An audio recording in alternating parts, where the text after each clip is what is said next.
Hello students, let us talk about the drawbacks of Bohr model. Bohr model हमने previous video lecture में complete किया था, question भी solve किए थे based on Bohr model and spectrum. तो heading लिखेंगे drawbacks of Bohr atomic model.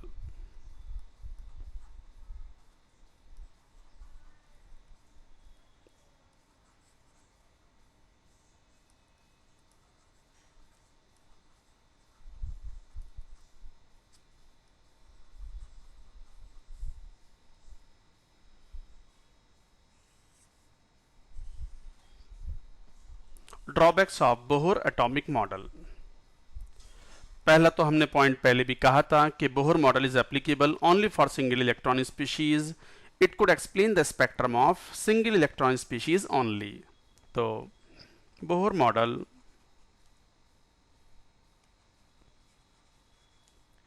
explains spectrum of single electron species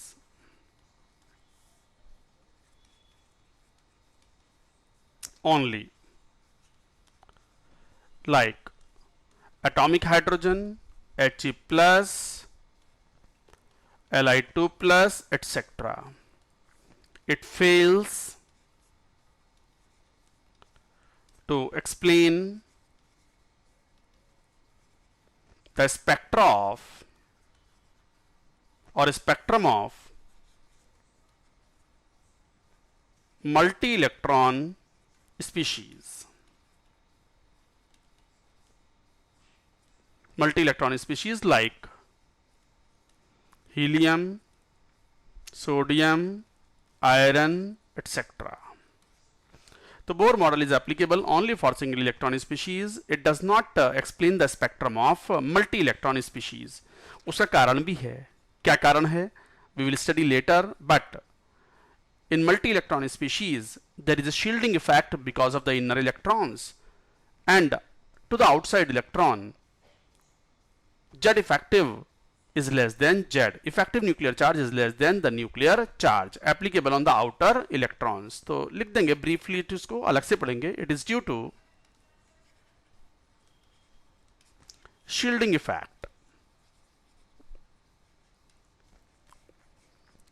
It is due to shielding effect or screening effect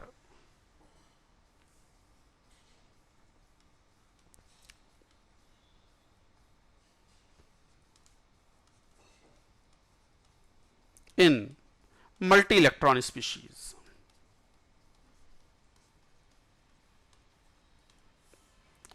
दूसरा explanation, दूसरा जो ड्रॉबैक था, दूसरा ड्रॉबैक ये था कि एटॉमिक हाइड्रोजन का स्पेक्ट्रम बढ़िया से एक्सप्लेन था, बट जब हाई रेजोल्यूशन माइक्रोस्कोप या high resolution spectroscope is used, then the single line in the Bohr model is split into the two fine lines, very fine lines, very close to each other. So doublet were formed. So Bohr could not explain the reason for the doublet formation. So when a high resolution par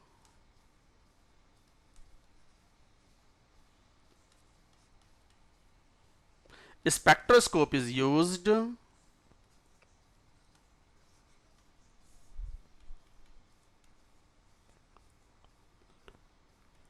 then each line, each spectral line, each spectral line in atomic hydrogen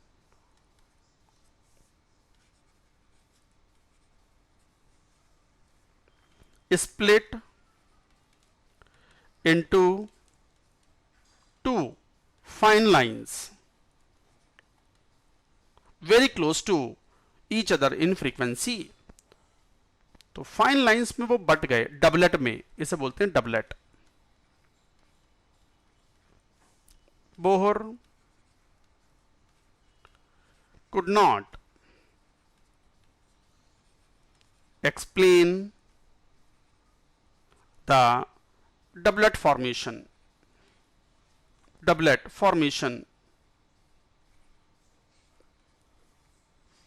or fine spectrum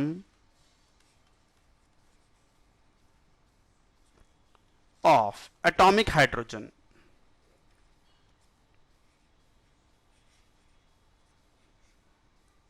Atomic hydrogen. Later this was attributed to the spin of electron about its own axis. Later this was attributed to the spin of electron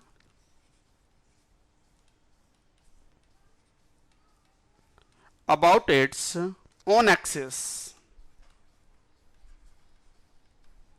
About its own axis. तो spin की वजह से ये होता है, ये बाद में डिस्कवर हुआ. स्पिन क्या है? We will talk in the wave mechanical model or Schrodinger wave model in terms of quantum numbers. Next application या next drawback, Bohr's drawback. Third, Bohr could not explain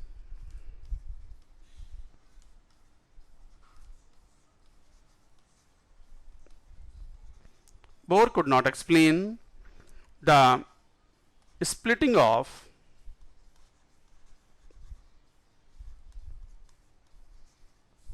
spectral lines in influence of magnetic field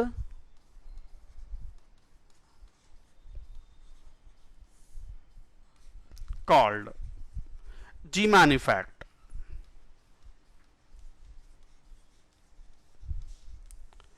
And in electric field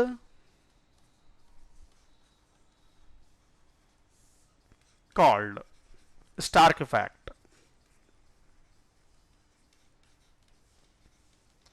तो bore could not explain these experimental findings के atomic hydrogen के जो spectral lines हैं वो अब split हो जाती हैं into the finer lines under the effect of the magnetic field और external electric field. Accordingly, they are called Zeeman effect and Stark effect. These effects could not be explained by Bohr model. और सबसे बड़ा drawback Bohr model के collapse होने का, बिल्कुल धराशायी होने का सबसे बड़ा reason Heisenberg's uncertainty principle. According to Bohr,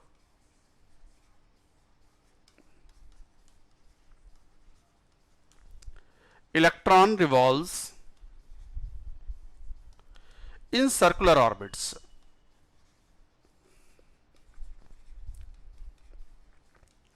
around nucleus. Revolves in circular orbits around nucleus, but Heisenberg concluded that path or trajectory of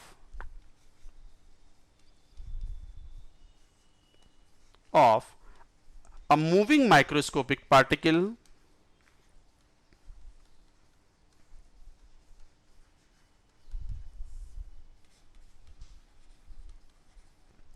like electron cannot be determined.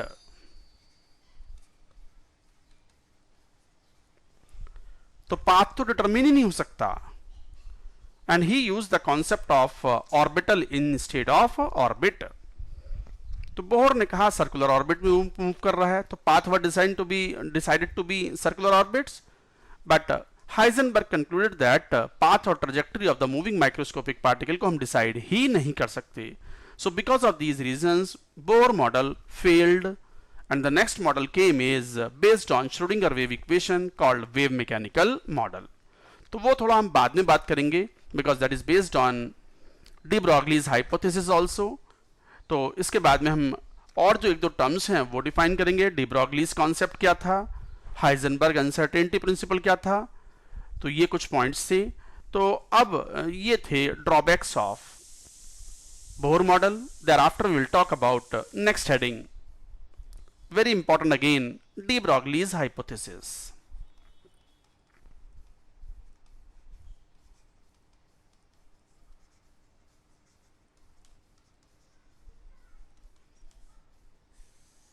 D Broglie's concept क्या था? बहुत ही revolutionary, उल्टा बोल दिया उन्होंने तो, और बल्कि प्लैंक्स ने क्या कहा था? जरा वापस जाओ, retrospect whatever you studied earlier. Planck's ने कहा था कि light moves in the form of particle as well as wave. तो पार्टिकल थ्योरी थी और बाद में अडॉप्ट किया गया कि it has a particle as well as wave nature. जबकि डी ब्रॉगली ने मैटर पार्टिकल के लिए कहा कि moving matter particle like electron proton will have the particle as well as wave nature. So de Broglie proposed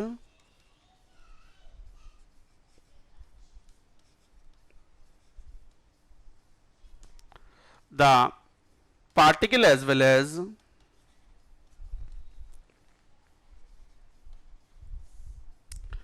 wave nature of moving microscopic particle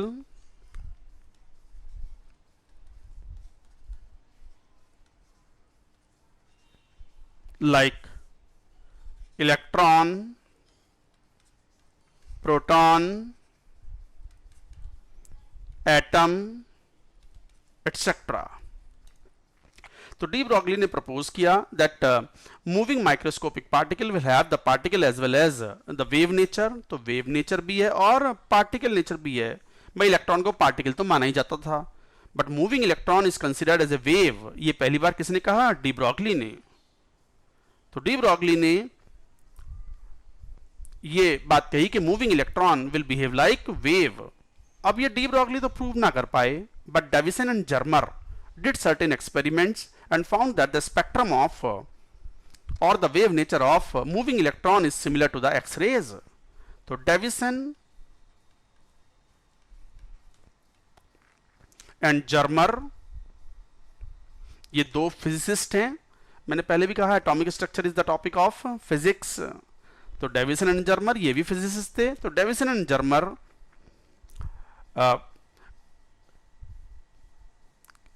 determined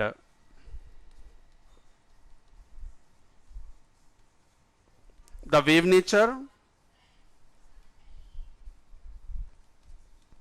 of fast moving electrons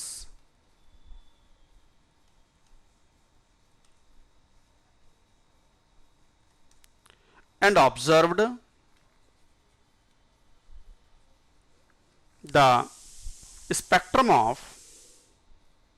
the spectrum or wave nature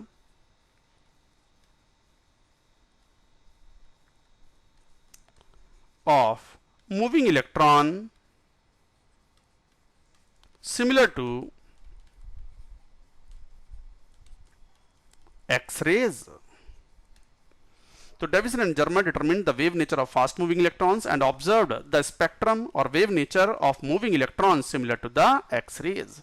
तो इसका मतलब X-rays are characteristic wave nature and fast moving electron is also showing behavior or spectrum similar to the X-rays. तो इसका मतलब moving electrons have the wave nature also. The wavelength of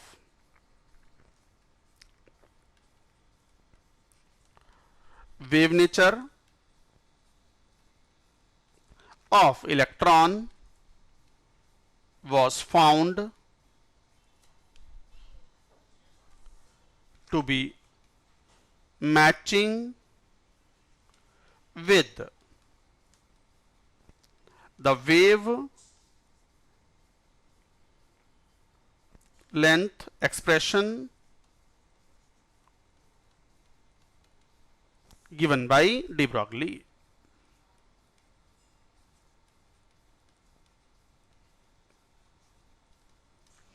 देखो क्या बात कर रहे हैं। डी ब्रॉगली ने अपना एक फॉर्मूला दिया था। क्या फॉर्मूला? अभी आएंगे उस पर। Lambda is equal to H upon m v. उन्होंने कहा कि मैटर वेव्स के लिए this should be the wavelength of the wave nature. और इस बात को लेकर के जब एक्सपेरिमेंट कंडक्ट किए गए by Davisson and Germer about the fast moving electron, तो वेव नेचर एक्सरेज के वेव नेचर से मैच किया और वेवलेंथ जो कैलकुलेट की that was found to be matching with the given by the formula given by de Broglie. तो जो de Broglie ने फॉर्मूला दिया था वही वेवलेंथ एक्सपेरिमेंटली भी ऑब्जर्व आई। सो दिस वैलिडेट्स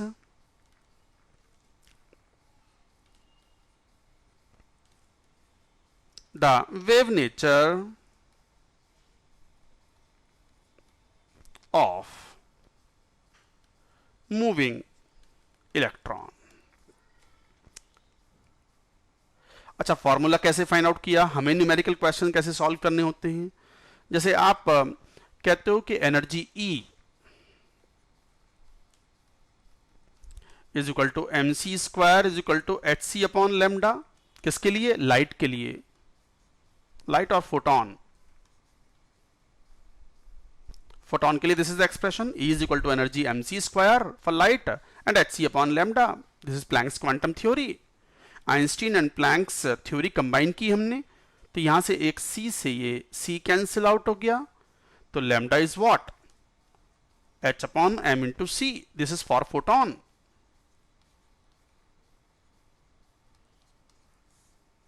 उसको ऐसे भी लिख सकते हैं, H upon M into C is what, momentum P for photon. By analogy, de Broglie proposed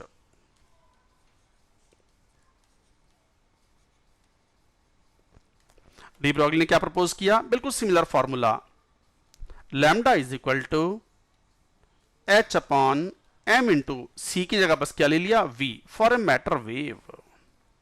this is D Broglie wavelength.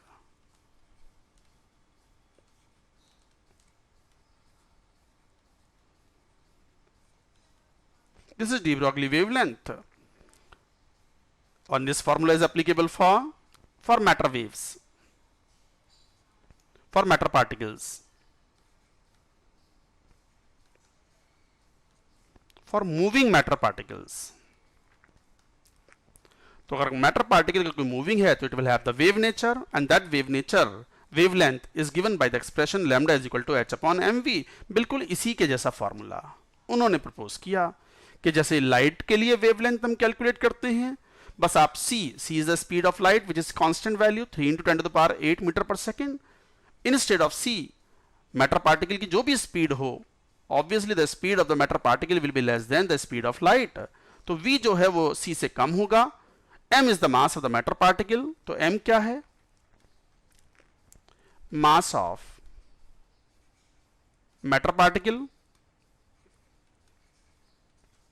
V is the velocity of matter particle, H is the Planck's constant. So this is the expression given by the de Broglie for the matter waves, and wavelength is given by this expression. So finally the expression for the de Broglie wavelength for the matter waves would be equal to H upon mv. So this is the formula. अच्छा, इस फॉर्मूले को थोड़ा सा modify भी कर सकते हैं फॉर सॉल्विंग क्वेश्चंस। जैसे आप जानते हो kinetic energy of the matter waves और matter particle would be equal to half mv square, would be equal to, तो हम इसको यहां से यूं भी कह सकते हैं, m से मल्टीप्लाई कर दो दोनों तरफ, तो ये m स्क्वायर हो गया। तो mv की वैल्यू कितनी आ गई, अगर ध्यान से देखो तो square root of 2 into m into kinetic energy.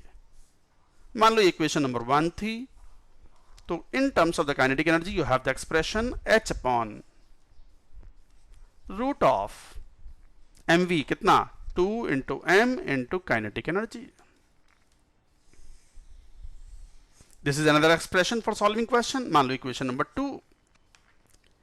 अच्छा, कभी कभी अलग तरीके से दिया हुआ होता है question. You know that if a charge particle, जैसे इलेक्ट्रॉन प्रोटॉन सब चार्ज पार्टिकल ही तो हैं, if a charge particle is moving or is accelerated by a potential difference of v volt, so it will gain the kinetic energy. So kinetic energy Ke of a charged particle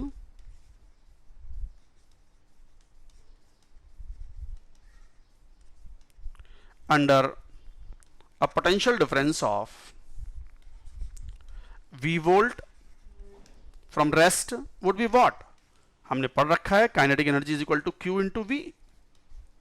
तो जरा ये value रखें तो क्या expression आ गया इस बार, lambda is equal to H upon square root of what, 2 into M into kinetic energy क्या रख दी वैल्यू क्यू इंटू वी। तो दिस इज एक्सप्रेशन, किसी charge particle which was initially at rest if it is accelerated by a potential difference of the V volt. अच्छा भाई ध्यान रखना, ये वी कौन सा है, वोल्टेज, पोटेंशियल डिफरेंस, और ये वी कौन सा है, velocity of the matter particle in metre per second, और जो भी यूनिट आप ले रहे हो सिस्टम में। तो फॉर्मूले में ध्यान रखना कौन वोल्टेज है और कौन वेलोसिटी है। तो जैसे हम इलेक्ट्रॉन के लिए अक्सर फाइंड आउट करते हैं, तो de Broglie wavelength for electron find out करना चाहें तो lambda for electron would be H, अच्छा वो तो पता ही है 6.6 × 10⁻⁻19, नो कितना 6.62 × 10⁻34 upon root of 2 into mass of electron, that is 9.1 × 10⁻⁻19, no 31 kg into q, charge 1.6 × 10⁻⁻19 into v is the voltage. This is in meter. Once you solve it, see the expression, a very very simple expression, de Broglie wavelength for electron would be equal to what, square root 150 upon v into 10⁻⁻10 metre.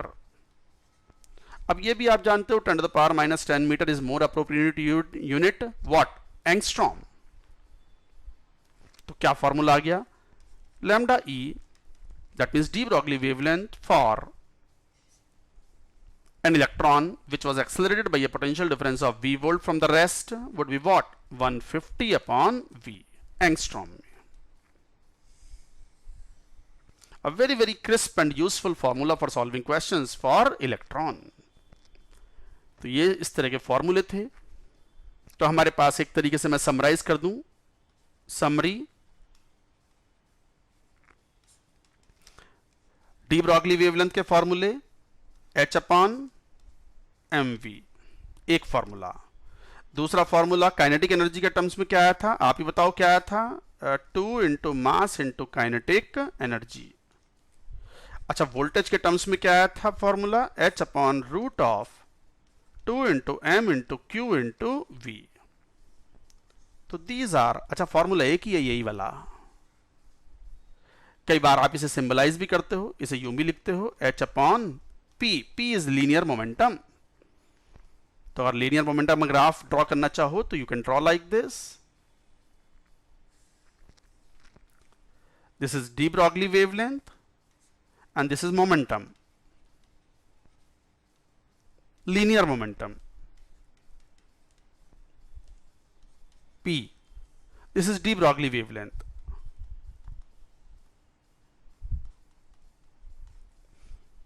क्या formula है, formula क्या था, lambda is equal to h upon p, h तो constant है तो xy is equal to constant, or xy is equal to constant is what? What is this graph? Rectangular hyperbola. So graph would be like this.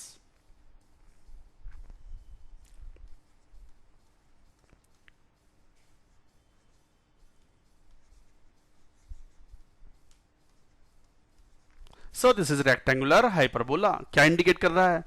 If the velocity is high or the momentum is increasing, then de Broglie wavelength will decrease.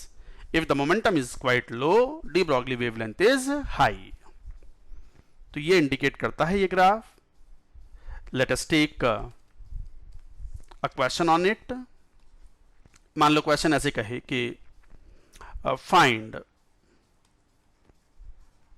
ratio of de Broglie wavelength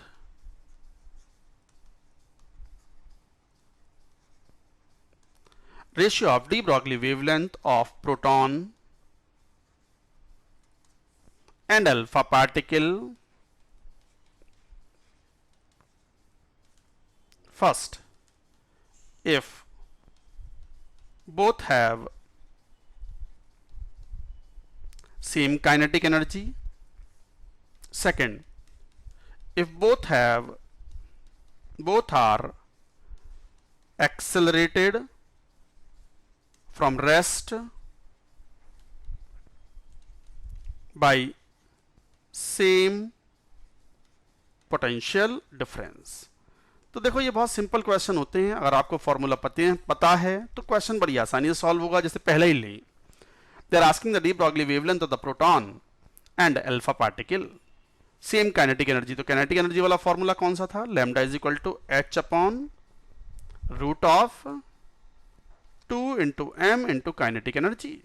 C kinetic energy same, h is same, अब 2 तो है ही same, तो एक तरीके से what we can say lambda is inversely proportional to what? Square root of its mass. तो बस यहां से आ गया lambda of proton upon lambda of alpha particle is what?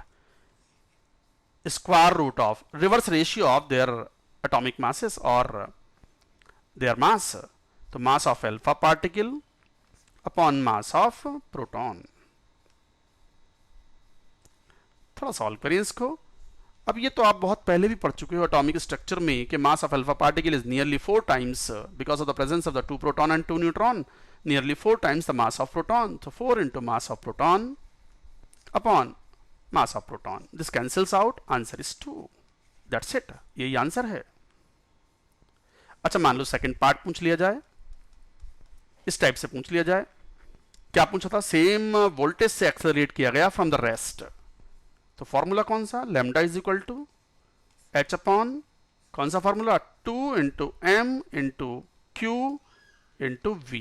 We is same, h is same, इस बार m भी different है, q भी डिफरेंट है, तो de Broglie wavelength for proton and de Broglie wavelength for alpha particle is what? Square root of inverse ratio of the product of q m into we. तो mass of alpha particle, charge of alpha particle, mass of proton, charge of proton. Once you solve, you get 4 upon 1, यहाँ 2 electronic charge, proton पर 1 electronic charge, दोनों ही positive हैं, answer 2√2, that's it, यही answer है। So like that you solve the questions based on de Broglie's concept. De Broglie concept पर हम 1-2 question और भी लेंगे in the next video. We stop it now, thank you.